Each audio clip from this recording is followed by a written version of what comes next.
요즘에 저를 좀 사칭하는 불법 리딩방이나 텔레그램 또 단톡방들이 굉장히 좀 많아지고 있는데 각별히 여러분들이 좀 주의를 했으면 좋겠어서 이렇게 좀 영상을 찍게 됐고요. 실제 피해 사례들도 좀 있는 것 같아요. 저는 이런 리딩이라든가 이런 걸 전혀 하고 있지 않거든요. 저를 사칭한 어떤 문자가 온다거나 그런 걸 받으셨을 때는 그냥 무시를 하시거나 꼭 신고를 꼭 해주시면 좀 좋을 것 같습니다.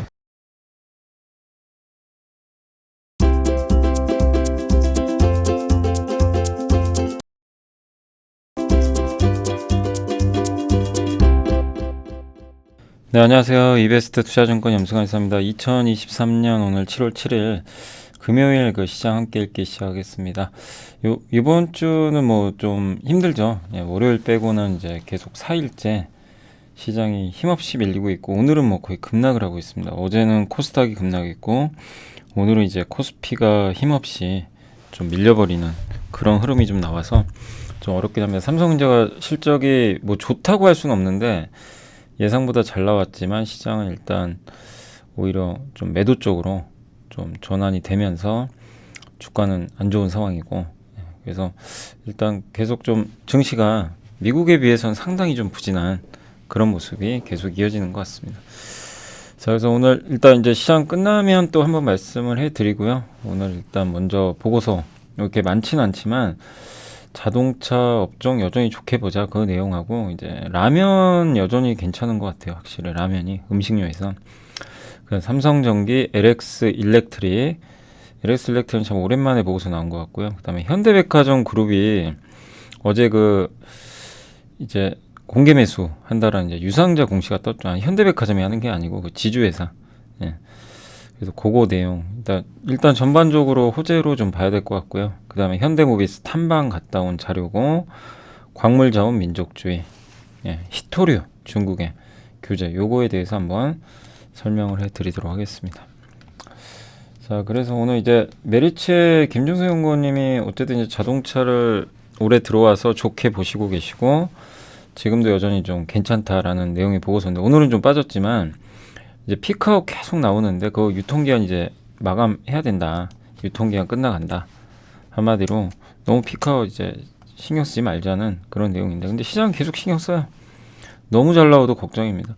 이번 2분기도 좋을 것 같고, 판매 성장 사이클이 10년 만에 진행 중인데 계속 실적은 좋은데 주가가 못 갑니다. 너무 답답한 거죠. 아무튼 가동률 오르고, 재고는 줄고, 판매가는 오르고, 상업용 차량 잘 팔리고, 이제 소매 판매도 미국 경기 좋은 거 보셨죠? 고용이 좋으면, 고용 지표가 좋으면 차가 잘 팔려요. 근데 주가는 22년 연초부터 그때 자동차 판매가 본격적으로 늘고 실적이 좋아졌는데, 주가는 현대차는 그때보다 오히려 마이너스, 기아는 8%, 그러니까 올랐다고 보기도 민망할 정도죠. 그래서 당장 눈에 보이는 경기 수요 둔화가 이게 참 큰 것 같아요. 저 언젠가 꺾인다. 그러니까 인디언 기후제도 아니고 빠집니다 언젠가는 빠지죠. 주가라는 게 안 그런가요? 계속 빌다 보면 빠지고요. 또 빌다 보면 오르기도 하죠. 근데 지금은 너무 이제 빠지는 것만 좀 생각을 하는 거 아니냐. 그래서 피크아웃 유통기한 만료되고 있다. 일단 숫자 좋다. 24년까지는 좋다. 그리고 이제는 소매 판매, 리테일 이쪽도 좋아질 것 같다. 주요국 소비자 신뢰지수, 경기선행지수 반등했고, 미국의 이제 연식이죠. 차 타고 다니는 그게 12.2년에서 이제 13.6년까지 높아졌다. 4년간 축적된 이제 소매 판매 대기 수요는 경기 회복 기대가 구체화될 경우에는 이제 한 단계 더 시장을 레벨업. 그러니까 지금 2019년부터 2020 지금 3년까지 4년 동안 그러니까 차를 교체하는 사람이 좀 적은 거죠. 그러니까 차량이 올라갔다는 건 더 많이 타고 다니는 거예요. 12년 타다가 교체하는 게 아니라 1년 더 타자. 이런 사람들이 늘다 보니까. 근데 언젠가 바꿔야 되거든요. 특히 미국은 차 없이 못 사는 나라니까 그 대기 수요가 지금 있다는 거죠. 예. 그래서 유통기한 끝나가는 피크아웃 우려, 밸류에이션 정상화 될 거다. 현대 기아가 PER 3.9배, 4.3배. 과거 20년 평균값의 절반도 안 되고, 엔저인데도 일본 기업보다 지금 잘하고 있고, SUV 대응 잘하고, 전기차도 우려보다는 잘하고 있죠. 예. 그래서 우려 이제 숫자가 나오면 좀 좋아지지 않겠냐 이런 내용인 것 같습니다. 그래서 현대차도 좋고 뭐 기아도 괜찮은 것 같고 그 우선주 있잖아요. 우선주도 배당 매력이 높으니까 장기 투자 관점에선 뭐 낫지 않겠냐 하는 그런 의견이고요. 이 현대차 이익, 기아 이익입니다. 현대차 6개 분기 연속 서프라이즈, 기아도 주가는 제자리 걸음 2022년과 변동이 없습니다. 판매량은 이렇게 급증하고 있습니다. 그리고 재고 낮고 인센티브는 좀 올라갔지만 여전히 낮고 차량이죠. 13.3년. 그러니까 점점 차를 이제 교체하는 사람들의 그 주기가 길어지다 보니까 대기 수요는 많아진다. 이런 내용으로 생각하시면 좋겠습니다. 그래서 자동차는 뭐 여전히 싸다. 이렇게 계속 봐야 될 것 같아요. 부품도 그렇고 그 다음에 이제 K푸드 관련해선 우리나라만 저는 이렇게 하는 줄 알았더니 이게 아니고 프랑스도 영국도 지금 다 식품 가격 오르니까요. 이제 올리지 말라고 경고를 하고 있나 봐요. 우리 한국도 그랬지만 프랑스 정부는 할인 판매해라. 그래서 서한을 받았다고. 서약서를 받았고 영국은 빵, 우유, 상한선 올리지 마. 요거죠. 스웨덴, 노르웨이는 시장 감시하고 있고 약간 이제 여기 다 자본주의 국가인데 여기에 사회주의가 결합된 거죠. 네. 근데 많은 국가들이 이제 뭐 자본주의를 표방하지만 실제로 정부도 개입을 하죠. 예. 그래서 이 일정하게 이제 정부에 좀 보이는 손이 개입을 해서 조절을 하는 건데 지금 우리나라도 그렇지만 좀 유럽도 이런 이제 약간 먹는 물가 있죠. 요거는 좀 컨트롤 하려고 하는 것 같습니다. 그러다 보니까 이제 음식료들을 다 안 좋았어요. 그래서 막 급락하고 난리가 아니었는데 다만 우리나라 K푸드 가치가 어디 간 건 아니고 또 한국의 K푸드 중에서도 특히 기호식품, 예, 그러니까 뭐 라면, 만두, 또 뭐 저기 초코파이, 그죠? 이런 것들은 워낙 또 잘 팔리잖아요. 그래서 비교적 합리적인 가격에 프리미엄 웰빙 이미지를 가지고 있다. 그게 좀 강점이라고 합니다. 그리고 특히 라면 수출이 저도 이게 데이터 보고 깜짝 놀랐어요. 여기 이렇게 점프를 해버렸어요. 이건 뭔가 좀 진짜 라면이 구조적으로 좀 좋아지는 거죠. 수출이. 뭐 K-팝처럼은 안 되겠지만 아무튼 라면 농심은 많이 갔고 삼양도 이제 급락하다 올랐거든요. 그래서 계속 라면 관련주들의 흐름에 대해서도 꾸준히 좀 관찰을 해야 될 것 같습니다. 아무튼 숫자는 거짓말 안 하니까 그 음식료에서는 라면이 일단 업황 가장 좋다. 네, 이렇게 보시면 좀 좋을 것 같습니다. 그래서 너무 우려만 하지 말자. 그 가격 인하에 대해서 그런 내용이고요. 삼성전기의 그 메리츠의 양승수연구원 삼성이 목표 주가를 올렸고요. 요새 좀 주가 부진하죠. 근데 이제 패키지 솔루션이 어디냐면 플립칩 BGA 기판 아시죠? 요렇게 여기다 숄더벌 해가지고 반도체 뒤집어가지고 딱 붙이는 거. 원래 옛날에는 이렇게 와이어 방식이죠. 예, 옛날에 요 방식이죠.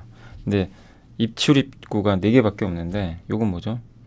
여러 개가 밑에서 붙으니까 훨씬 더 차선이 넓어지고 통행량이 많아지니까 성능이 올라가죠. 이게 이제 플립칩 BGA이고 사이즈가 큰 거죠. 서버랑 자동차에 많이 들어가는. 우리 완벽하게 공부했잖아요. 요거 만드는 업체가 한국의 삼성전기, LG노텍, 대덕전자, 코리아서키트. 근데 여기서 서버용으로 유일하게 하는 회사는 삼성전기밖에 없어요. 그래서 실제 플립칩 BGA 공급사 중에서 우리 한국에서는 저 엔비디아 수혜주는 요 회사입니다. 네, 삼성전기. 대덕전자가 지금 이거 하려고 지금 개발하고 있는 걸로 알려져 있고요. 예. 그래서 어쨌든 지금 현재까지는 삼성전기가 유일합니다. 예. 그래서 매출 비중이 이렇게 늘어날 거고 지금 근데 좀 아쉬운 게 이 회사도 HBM 관련주거든요. 어떻게 보면 안 가요 주가가. 가지 않습니다. 무겁죠. 예. 어떤 베트남 증설하고 플립칩 BGA 선두주자고 그 다음에 자동차에 들어간 MLCC도 지금 요즘에 드라이브를 걸고 있죠. 예. 그래서 매출액은 2배 이상 점프한 걸로 지금 일단 좀 보고 있는 것 같습니다. 그리고 고용량 ADAS 이제 차량 이제 지원해 주는 거죠. 이제 운전자들이 좀 안전에 대해서 더 신경 쓸 수 있게 뭐 앞에 사람 지나가면 삐삐삐 해준다거나 차선 이탈하면 경보 사인 해주고 그런 것들이 이제 점점 많아지고 인포테인먼트, 디지털 계기판이 생기고. 예. 근데 이제 이런 거 우리 다 알죠. 아는데 왜 안 갈까요? 안 가는 이유는 하나밖에 없어요. 어쨌든 아직은 매출 비중이 많은 게 스마트폰이거든요. 그러니까 이거를 지금 바꾸려고 하거든요. 근데 시간이 걸리죠. 바로 되는 게 아니니까. 그래서 이것 때문이에요. 중국이 좀 돌아서야 돼요. 예. 중국도 돌아서지 않을까. 부양책을 좀 하게 되면, 중국이 좀 돌아서면 기본적으로 좀 자동차 잘하고 있잖아요. 서버랑. 시너지 효과가 나오겠죠. 근데 중국이 안 되니까 어렵습니다. 그러나 이제 이제 재고가 좀 많았다가 좀 줄어들기 시작하고 전장용이거든요. 이게 점점 늘어날 겁니다. 이렇게. 예. 그리고 전장용 시장 점유율은 올해 13%까지, 원래 4%였는데 삼성전기가 급격히 늘고 있어요. 그리고 글로벌 MLCC 업체 중에 여기 그 TDK 있죠. 여기가 전장용이 제일 많아요, 비중이. 삼성전기 보이세요? 가파르게 올라오는 거. 그래서 이런 걸 보면 당장은 재미없어요. 막 답답하고. 그렇지만 우리가 자동차 이제 전장 부품 시장이 열렸고, 근데 삼성전기는 그것만 하는 게 아니잖아요. HBM도 해요. 엔비디아 AI 수혜주예요. 그걸 간과해서는 안 될 것 같습니다. 다만 무겁습니다. 그래서 좀 중장기로 잘 좀 보유해 나가시면 어떨까 싶고, 여전히 밸류는 쌉니다. 평균에는 못 미치고 있어요. 다만 스마트폰에서 이거 넘어가는 과도기에서 이게 좀 시간이 걸린다.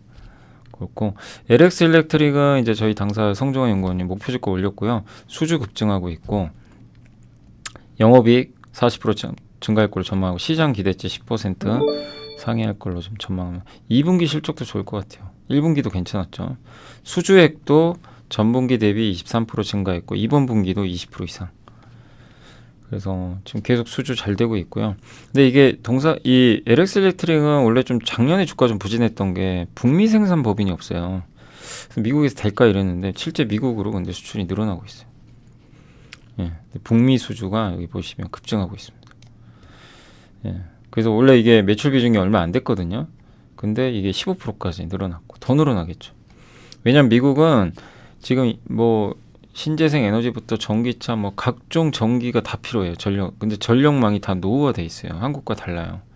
굉장히 노후화돼 있습니다. 이거 다시 깔아야 되는데, 그래서 전력기기 쇼티지, 공급 부족 상황입니다. 여전히 밸류도 싸고, 예, 호황 사이클 초입인데 PER 11배는 너무 싼 거 아니냐. 옛날 4년 평균이 이게 이런 밸류면 만약에 실적만 계속 유지되면 굉장히 싼 건 맞아요. 근데 시장에서 이제 이거를 인정해 줄 거냐.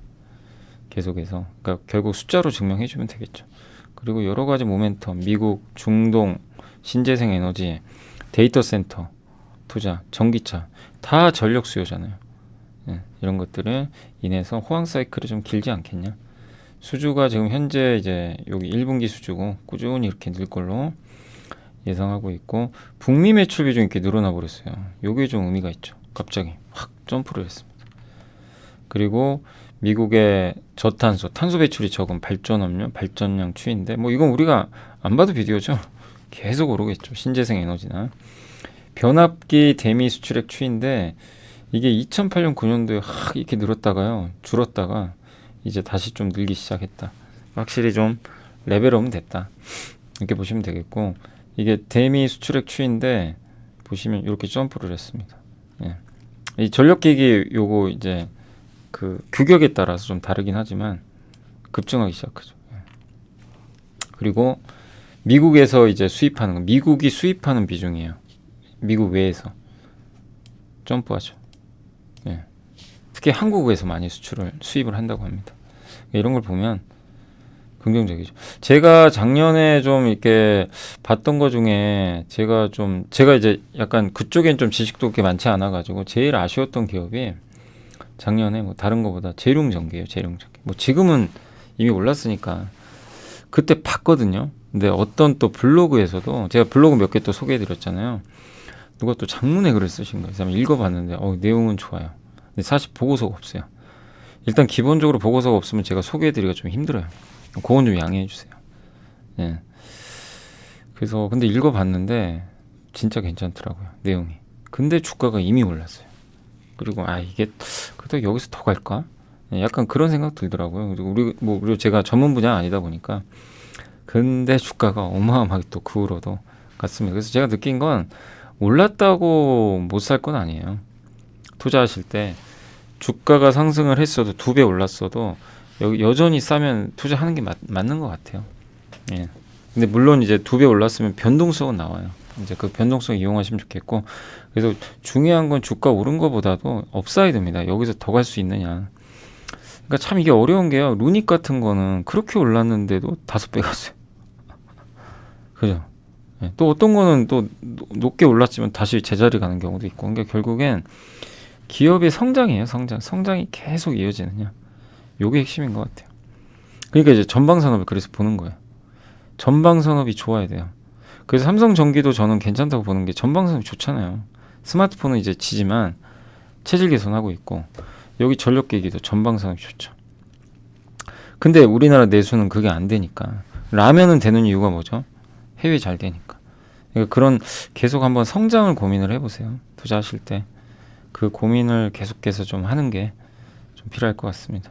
아무튼 이제 LX 일렉트릭 보다가 재룡전기 갑자기 생각이 나서, 근데 그렇게 또 복귀도 해보시고, 여러분들도 아마 작년에 공부했다가 놓친 거 많을 거예요. 그런 것들을 한번 복귀해보시고, 다음에 또 그런 기회들은 반드시 와요. 1년에 몇 번은 옵니다. 근데 그거를 내가 준비가 돼 있으면 할 수 있는 거고, 없으면 못하는 거죠. 자, 그 다음 이제 현대백화점은 뭐 요새 안 좋았지만 현대 GF홀딩스가 지주사인데, 결국 현대백화점하고요 현대그린푸드 각각 공개 매수하기로 했습니다. 공개 매수는 지금 거의 현재가랑 비슷하고, 왜 하냐면 현대 GF홀딩스가 유증을 해요. 유상자에 해서 이제 지주사 전환을 해야 됩니다. 그래서 현대백화점 주식을 지금 20% 이제 공개 매수하겠다는 겁니다. 주당 매수가액은 뭐 지금과 비슷하고, 현재 왜 그러냐면, 이걸 왜 하냐면 현대 GF홀딩스가 이제 공정거래법상 현대백화점 주식을 30% 이상 보유를 해야 돼요. 아니면 팔아버려야 돼요. 보유하기 싫으면 현대백화점 주식을 팔거나 30% 확보를 하거나. 결정을 내렸어요. 매각이 아니고 현대백화점 주식 사겠다. 그래서 뭐 어떻게 하냐면, 이 현대 GF홀딩스가 유증을 해서 신주 발행을 해요. 그럼 주당 가치가 좀 떨어지겠죠, 당연히. 신주 발행하니까. 근데 이걸 신주를 누구한테 주냐면 현대백화점 주주들한테 줘요. 만약에 여러분이 현대백화점 주주인데 내가 여기에 참여하겠다, 그러면 여러분들은 그 현대 GF 홀딩스 주식을 받아요. 예, 신주를 받고, 내가 가진 주식 있죠, 현대백화점 내가 100주 갖고 있어요. 그럼 그걸 주는 거예요. 그걸 주고, 그러니까 돈을 주는 게 아니라 그 주식을 주면 현대 GF 홀딩스로 바꿔줘요. 이해가 되세요? 예. 서로 교환하는 거예요. 물물 교환하는 거예요. 그러면 현대 GF홀딩스는 신주 주는 대신에 현대백화점 주식을 받겠죠. 그래서 그걸 합쳐서 30% 만들겠다. 근데 대부분 이런 경우는요, 주주들이 안 바꿉니다. 안 바꿔요. 왜냐하면 현대 GF홀딩스는 유증을 하기 때문에 가치가 떨어지죠. 일단은 희석되니까. 예, 그래서 잘 안 바꾸고, 그래서 대부분 개인 투자는 안 바꿔요. 공개 매수 응하지는 않습니다. 대부분 그렇고요. 근데 대주주는 해요. 대주주는 현대 GF 홀딩스 주식을 갖고 가기만 하면 되거든요. 현대백화점보다. 그래서 갖고 있는 현대백화점 주식을 현대 GF에 넘겨주고 GF 홀딩스 신주를 받아요. 그래서 지금 현대백화점 지분율이 17.9, 2.6입니다. 이거 더해보세요. 예, 이거 더하면 거의 20% 가까이 되죠. 요거 그대로 그냥 현대 GF 홀딩스한테 그냥 주는 거예요. 주고 자기네는 신주 받아가고, 그럼 끝. 그러니까 이 두 사람만 지분 넘겨도요, 그냥 끝나는 거예요. 목적 달성입니다. 네.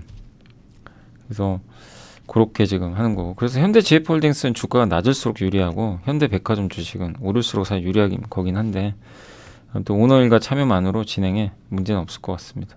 이거는 이제 여러분들이 결정하기 나름인데, 아무튼 현대 GF홀딩스는 이런 공개 매수를 한다, 이렇게 보시면 되겠고, 공개 매수는 8월 11일부터 9월 1일까지. 혹시 난 GF홀딩스 주식으로 바꾸고 싶다, 그럼 이제 신청하시면 되겠죠. 근데 어쨌든 현대백화점한테 호재다. 왜? 오버행 리스크. 왜냐면 현대 GF홀딩스가 지분 12%를 반대로 팔아버릴 수도 있는 거잖아요. 예, 법을 지키기 위해서. 그랬으면 이제 블록딜 나오니까. 근데 다행히 그게 없어져 버렸고, 시장에서는 물량 풀릴 수 있다고 우려를 좀 했고, 보통 이러고 나면 주주 환원 정책 나오거든요. 그래서 아직 배당 정책은 안 나왔지만 이 또한 좀 기대해 볼 만하지 않을까 이렇게 보고 있습니다. 그래서 현재 GF홀딩스가 이렇게 돼 있고 백화점, 그린푸드, 리바트 이렇게 갖고 있는데 요 두 회사 지분을 반드시 30% 이상 가져가야 돼요. 이번에 공개 매수를 하면 이렇게 늘어나죠. 그린푸드도 똑같이 하는 거예요. 그래서 현대그린푸드, 현대백화점 주식을 일정 부분 사가져 간다. 그래서 9월 1일까지 하고 신청은 공개 매수 기간은 9월 5일 날 이제 공개 매수 결제 예정일이고, 아무튼 이거에 응하실 분들은 자기 주식을 넘겨주고 GF홀딩스로 받는 그런 구조고, 싫으면 그냥 안 하시면 됩니다. 그래서 불확실성 해소됐고, 흥국증권의 박종렬 연구원님은 현대 GF홀딩스도 주목하자고 쓰셨는데, 왜냐하면 지금 현재 GF홀딩스가 지주사가 갖고 있는 자산 가치만 1조가 넘어요. 현대 그린푸드, 에버다 이거 다 합쳐가지고. 예. 그래서 순차익금은 900억밖에 안 돼요. 아니 가진 자산은 1조가 넘는데 차익금은 900억 빚은. 근데 이제 엄청난 할인 받고 있는 거죠. 지주사 업종 평균보다도 지금 할인율이 78, 너무 과하죠. 그래서 이제 이번 유증이 끝나면 재가치를 좀 받지 않겠냐. 지주회사에 대해서도 오히려 좀 긍정적으로 보고 있습니다. 아무튼 현대백화점 그룹 전반적으로 현대그린푸드까지 좀 불확실성 해소되면서 조금 좋은 그런 이제 내용이다라고 봐주시면 좋을 것 같습니다.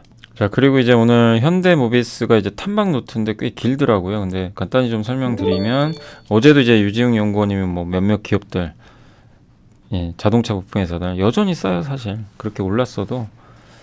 아무튼 이제 요거는 이문영 연구원님의 보고서고, 2분기 모듈 사업, 그러니까 실적 좋다는 게 둘 다 똑같이 공통점이죠. 이문영 연구원님, 유지웅 연구원님 다 뭐라 그랬죠? 실적 괜찮다, 2분기 좀 회복된다, 요 내용이고, 신규 수주도 납품 단가 괜찮다, 완성차 업체 실적 개선돼서 부품사도 수주 단가 올라간다.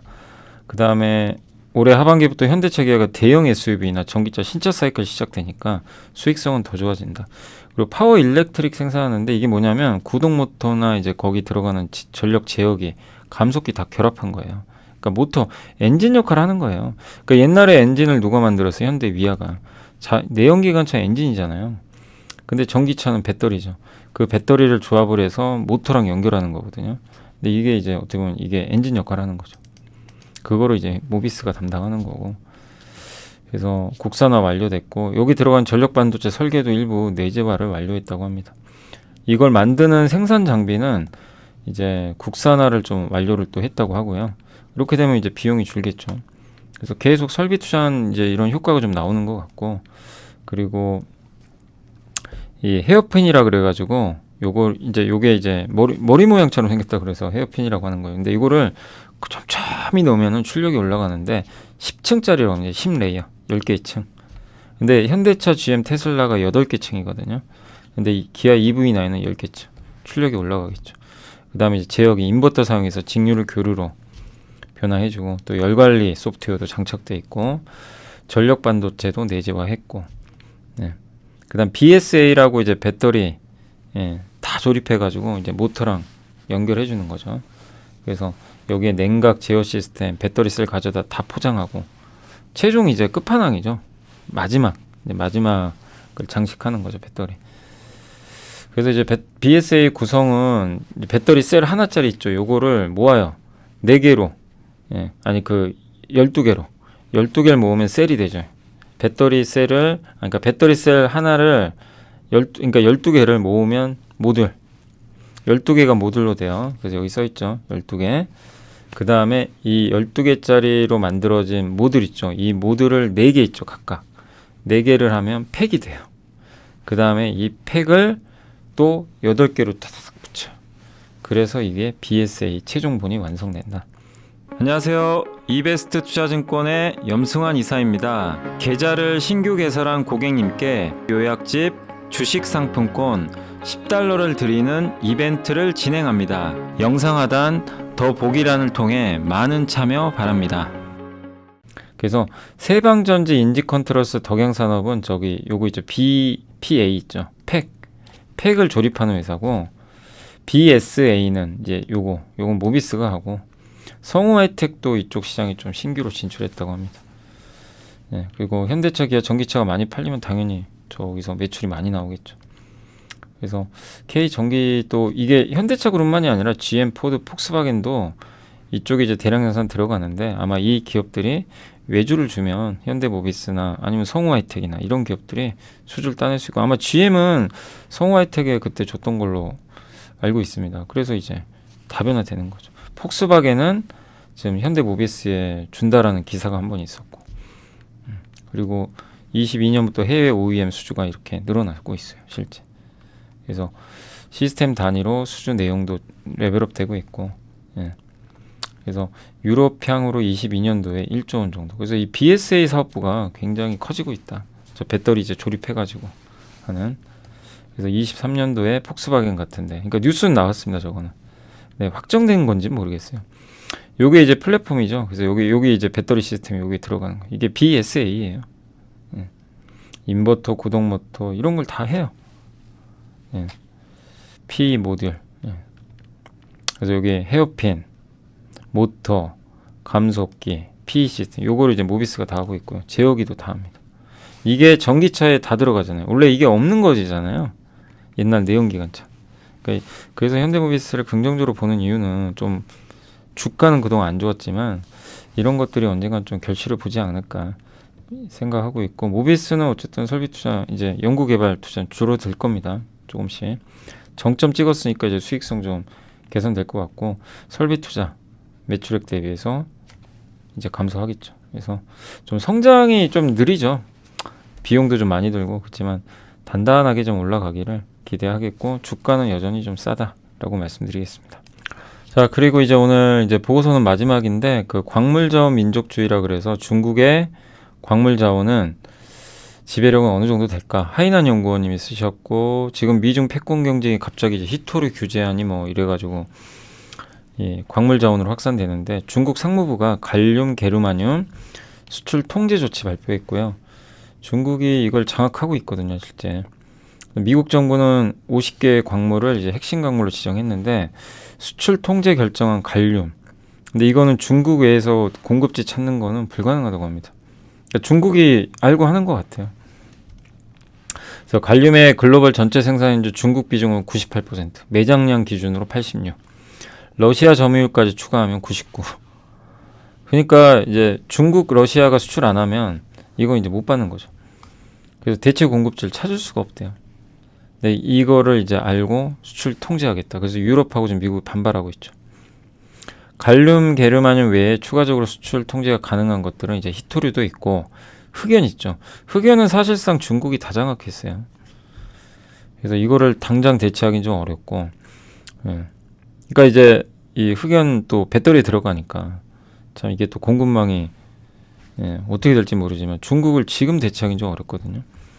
그래서 중국의 광물 지배력은 우리 상상 이상이라고 합니다. 그래서 중국 기업들이 또 니켈 생산 1위 국가인 인도네시아까지 침투해 있대요. 예. 그러니까 이제 직접적인 매장 생산 넘어서 해외 진출을 통해 확보하고 있는 핵심 광물까지 더하면 중국의 지배력은 그러니까 중국 없이는 못하는 거예요, 사실. 근데 미국 입장에서는 그걸 알겠죠. 미국은 알고 있겠죠, 당연히. 그래서 중국 거 쓰지 말고 중국 외에서 하게 니들이 알아서 해라. 그럼 우리 보조금 줄게. 그런 노력 안 하면 보조금 안 준다. 요게 지금 미국의 IRA 법안이잖아요. 그래서 포스코가 많이 간 거예요. 우리 리튬 공부 많이 해봤죠.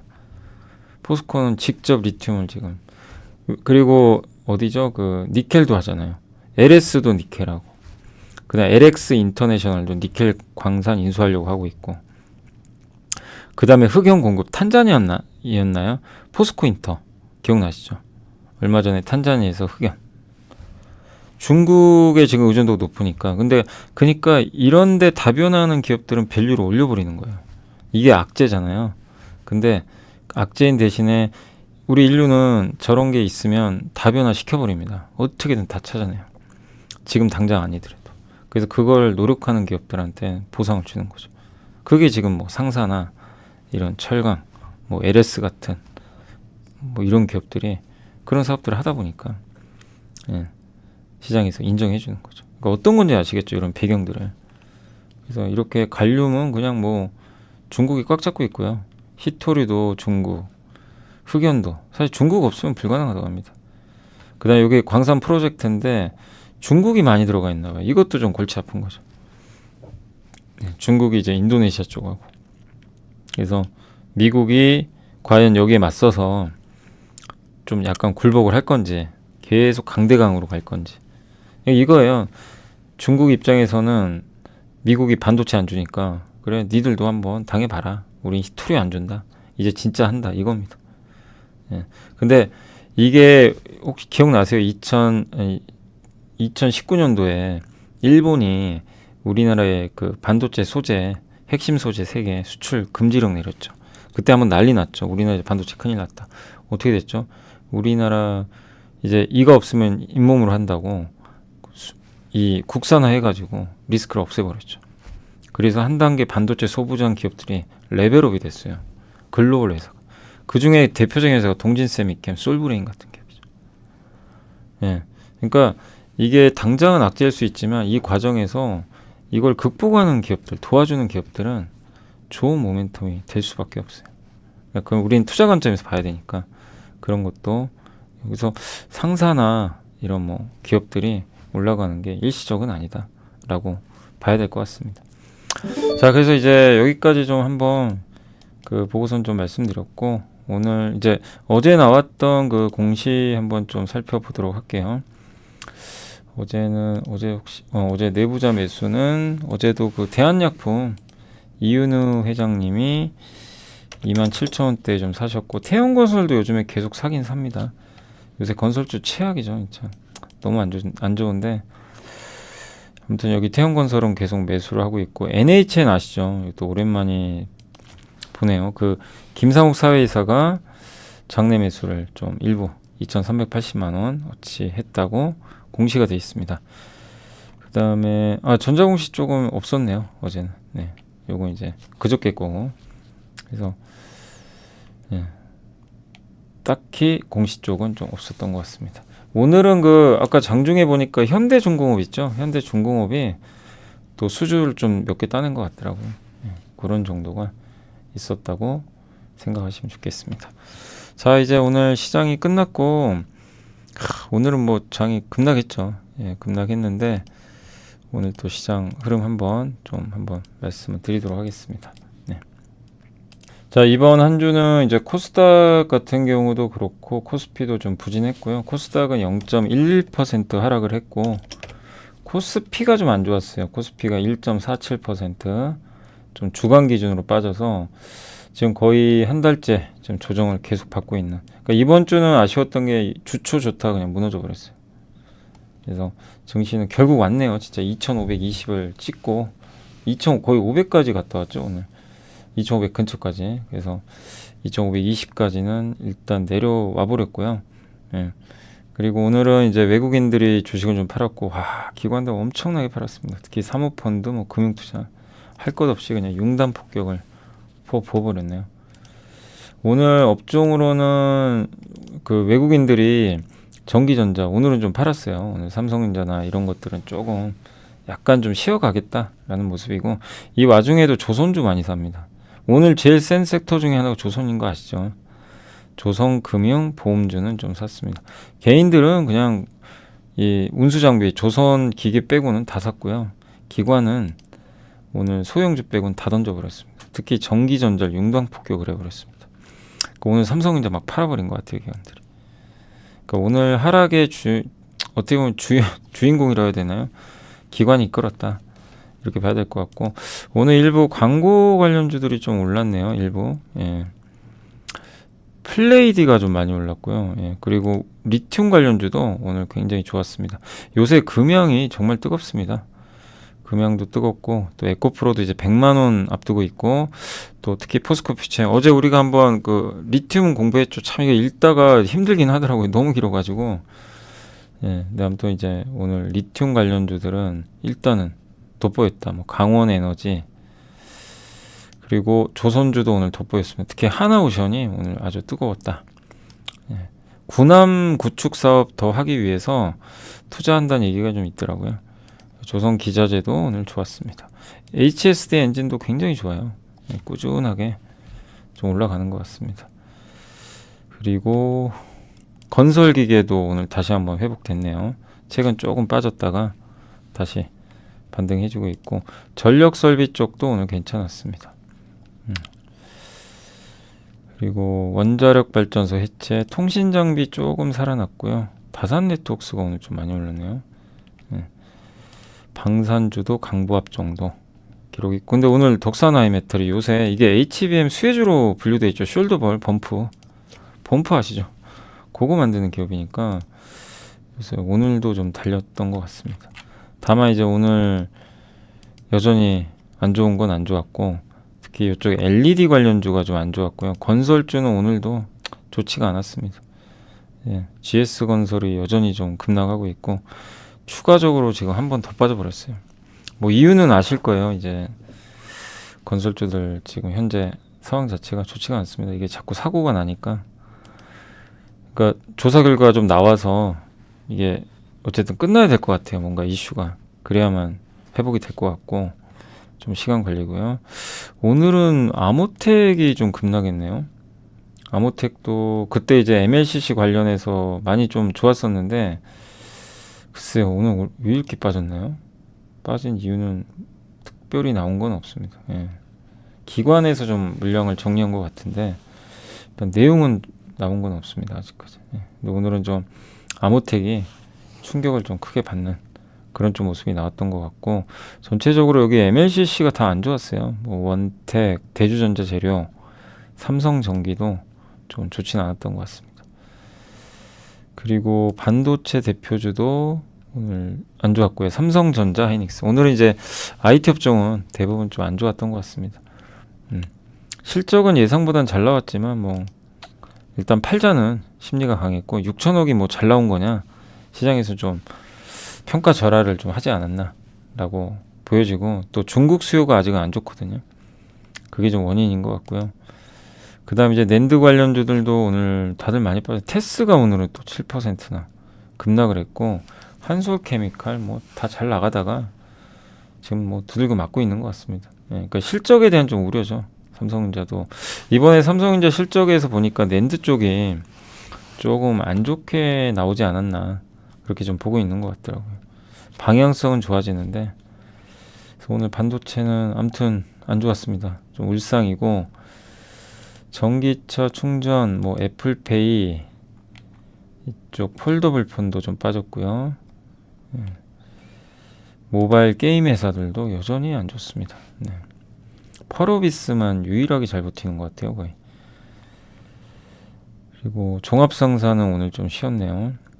그 와중에도 여전히 포스코인터가 독보적입니다. 그다음 주류 업체들도 오늘 좀 안 좋았고요. 자동차주들도 오늘 다 쉬어갔습니다.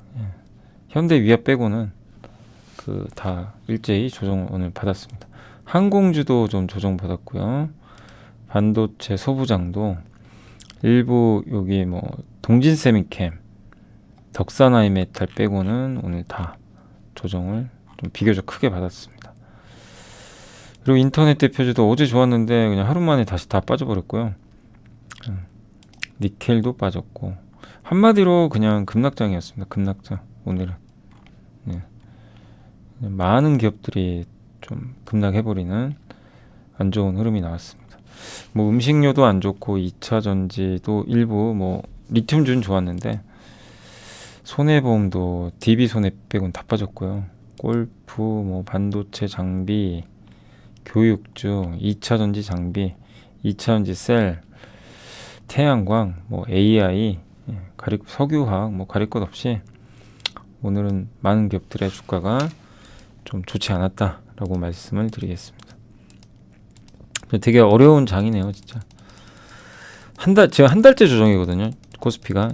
한 달 가까이 기간 조정 양상인데 조정이 계속 이어지고 있고요. 그 다음에 이제 오늘 그 삼성전자, LG엔솔 뭐 이렇게 다 빠졌고, 포스코 2차 전지 그 양극재나 리튬주 이런 쪽만 뭐 유일하게 잘 버텨요, 진짜. 거의 독보적입니다. 뭐 지수랑 아무 상관이 없어요. 그리고 하이브가 오늘 좀 버텨줬고, 조선주 좋았고요. 고려아연도 실적이 굉장히 안 좋다고 합니다. 그래서 계속 지금 막 덜어내는 것 같아요. 중국 때문에 그래. 중국이 안 살아나니까. 그러나 이제 이 회사가 갖고 있는 2차전지 소재의 가치는 있는데 일단 지금 본업이 안 좋으니까 정리를 계속 하고 있는 것 같습니다. 그리고 조선준 좋았고요. 바이오 사이언스 안 좋았고, 그리고 여기 현대 오토에보도 오늘은 좀 많이 빠졌습니다. 넷마블 급락, 건설주 안 좋았고, 그리고 하나 시스템은 좀 버텼고요. LS도 좀 최근에 빠지고 있고, 한솔 케미칼 급락했고요. 카카오 게임즈도 급락을 했습니다. 네. LX 세미콘 크게 좀 빠졌고요. 대한통운도 여전히 안 좋네요. 나노신소재는 좀 올랐고, 오뚜기, 원익 IPS, 그리고 코오롱인더도 다시 5만원 이하로 좀 내려왔습니다. 명신산업이 오늘 좀 많이 빠졌네요. 8%나. TCK, GS건설, SK케미칼, 반면에 애경케미칼은 또 많이 올랐습니다. 그러니까 오늘 이게 보시면 많은 기업들의 주가가 그냥 무차별적으로 그냥 빠져버렸고, 일부 수급이 약한 기업들이나 이런 거는 뭐 기관이 손절미 나오거나 이러면서 그냥 무너져 버리는 그런 좀 안 좋은 흐름이 나왔고, 반면에 그 와중에도 수급 좋고, 특히 여기도 보면 OCI도 오늘도 올랐어요. 14만원까지 갔는데 저평가돼 있으면서 산업 자체가 성장하는 쪽은 오히려 또 차별화되는 것 같습니다. 그래서 오늘 일부 2차전지 이쪽 소재랑 일부 개별 기업들만 좀 버텼고 다 안 좋았다. 특히 삼성전자의 좀 약세가 좀 뼈아팠다. 다만 이제 이번 조정은 뭐 또 한 번의 기회가 되겠죠.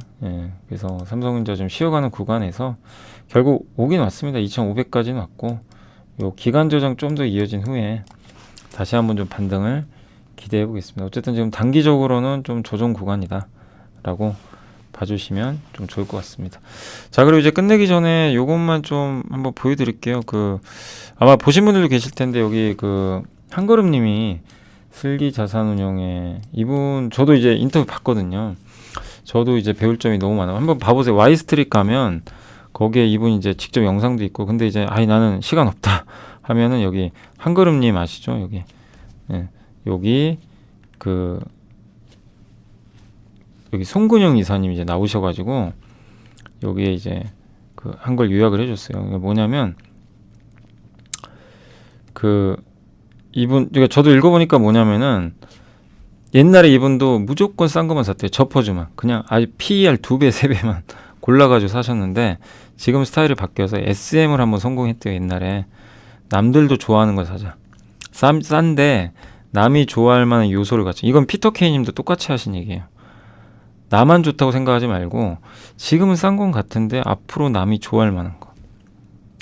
그런 걸 찾아보자. 그래서 이제 그 중에 선택했던 게 SM인데 성공을 했다고 합니다. 그리고 이분 이제 자산운용이 있으니까 탐방을 많이 다니시는데 탐방이 너무 좋대요. 근데 여러분들은 탐방이 좀 힘들잖아요. 그러면 전화를 하세요. 그게 가장 좋아요. 저번에도 제가 한번 말씀드렸지만 전화해서 궁금한 거 물어보면 돼요. 그럼 알려줍니다. 내부 정보 아닌 이상. 그리고 역발상을 싫어하는데, 근데 이거는 저는 뭐 이거에 대해서 뭐 동의한다 이거보다도 역발상 하실 분들은 하면 돼요. 역발상으로 돈 버신 분도 많아요. 그러니까 무조건 나는 이제 급락했던 것 중에서 그래도 적어도 몇 달 후에는 좋아지는 거. 역발상이라는 게 많이 빠진 걸 사는 게 아니에요. 지금은 안 좋은데 앞으로 좋아지는 거. 대표적인 게 반도체 같은 거죠. 그런 거. 그게 역발상이죠. 근데 대신 리스크는 있죠. 안 맞았을 때는. 근데 그것만 해서 수익 내신 분도 계세요. 그건 자기 스타일이에요. 근데 이분은 자기 역발상 안 좋아한대요. 돌아서는 초입을 보고 산대요. 좀 비싸도 조금 돌아서는 거 확인하고 산다고 합니다. 그래서 실적을 본대요. 그리고 투자하실 때 지금보다 6개월하고 6개월 정도 있죠. 6개월 후에 좋아질 거, 6개월 후에 충분히 오를 거, 6개월까지 봤을 때. 그러니까 너무 막 3, 4년 보지 않는데요. 그리고 무조건 빠진다고 사진 않는다고 합니다. 오히려 오를 때 더 살 수도 있어야 된다. 이게 진짜 투자다. 이렇게 좀 얘기를 해주셨고, 그리고 아침형 인간 아침 일찍 일어나시고, 그리고 돈 버는 방법은 여러 가지가 있다. 그러니까 이 얘기도 하더라고요. 저도 영상 봤는데 너무 스트레스 받으면서 투자하지 말래요. 본인이 즐거워야 된대요. 이게 공부하고. 그러니까 직장인분들 시간 없잖아요. 그래서 막 시간 쫓겨서 나는 언제 공부하나 이러고 있는데 그래도 주식 투자 좋으면 쪼개서라도 해야 된다고 합니다. 피곤해도 재밌으면 하게 된대요. 예. 근데 그럴 시간도 없고 스트레스 받아가면서 하지 말래요. 몸도 축나고 하니까. 그러니까 이게 즐거워야 된다고 합니다. 예. 그래서 그 얘기를 좀 해주셨고, 그 다음에 이분도 집중 투자하세요. 한 3, 4개 정도. 그래서 포트폴리오 리밸런싱을 계속 한대요. 현금은 안 갖고 간대요, 거의. 항상 주식 100%인데 지수도 잘 안 보고 한 3, 4개 종목이 집중 투자인데 보다가 이제 하다가 계속 이걸 잘 교체하시는 것 같아요. 저게 더 좋아 보이는 저쪽으로. 예. 그 손익률 신경 쓰지 마세요. 옛날에 한샘을 2배 올랐을 때 팔았대요. 그리고 이렇게 갔습니다. 보이세요? 옛날에 한샘이 대장주인 적이 있어요. 단지 100% 수익 나서 팔아버렸대요. 그러니까 참 얼마나 허탈했겠습니까? 그게 또 약간 이제 자기한테는 또 전화위복이 됐다. 그러니까 100% 올랐다, 200% 올랐다가 중요한 게 아니고 그걸 보고 이제 100% 올랐었는데 비싸면 파는 거예요. 근데 내가 생각했던 거랑 다르게 막 어떤 뉴스나 이벤트로 올랐으면 팔아야죠. 근데 그게 아니라 펀더멘털이 계속 좋아요. 실적 좋고. 그러면 가져가는 거죠. 오히려 더 사도 된대요. 그 얘기는. 근데 그 정말 어려운 겁니다. 100% 올랐는데 거기서 더 산다? 그거는 정말 고수의 영역인데 그렇게 하신다고 합니다. 예. 근데 그건 아무나 할 수는 없어요. 훈련은 돼야 되겠죠. 예. 그리고 자기한테 맞는 스타일이 있고 남과 절대 비교하지 말고 AI로 이번에 HBM 아니면 뭐 2차전지 양극재로 돈 못 버신 분도 많잖아요. 그래서 나는 진짜 너무 주식 못한다. 그 자책하지 말래요. 그리고 김연아 선수 마인드처럼 이제 시합 끝나면 이제 물어보죠. 뭐 생각하냐? 그럼 다음에 또 생각한다. 다음 시합 어떻게 할까? 이걸 준비한대요. 그러니까 자만하지 말라는 거예요. 지금 잘 된다고. 안 된다고 좌절하지 말고. 아니, 김연아 선수도 좌절의 순간이 얼마나 많았습니까? 그럼 그때 그냥 포기해버렸으면 아무것도 아닌 거죠. 네, 그래서 이제 이런 좀 중요한 내용들만 한번 적어주셨는데 어쨌든 이제 실적 시즌 다가오잖아요. 제가 함께 배우기 시간에 그 실적 필터링 하는 거 이제 보여드린 것처럼 실적 시즌이 중요해요. 그때 실적 잘 나온 기업들만 그러니까 이분 스타일은요.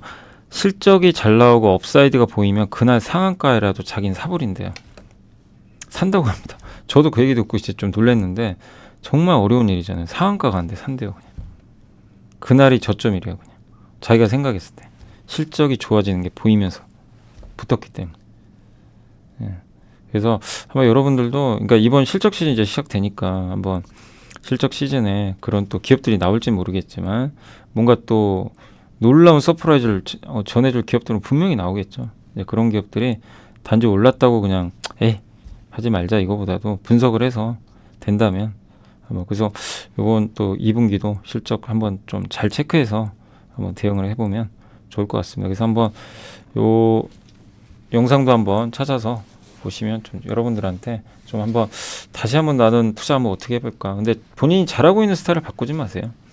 근데 잘 안 되시는 분들은 한번 좀 참고를 해보시면 좀 좋을 것 같습니다.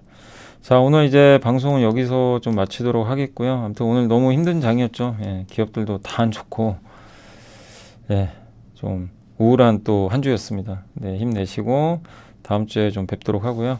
뭐 내일은 그거 올라갈 거예요. OLED도 아주 많지는 않은데 일단 내일은 이제 OLED 그 이제 용어라든가 기초적인 것부터 해가지고 한번 올려드리도록 하겠습니다. 아무튼 오늘 고생하셨고 다음 주 월요일 날 뵙겠습니다. 주말 잘 보내시면 좋겠습니다. 감사합니다.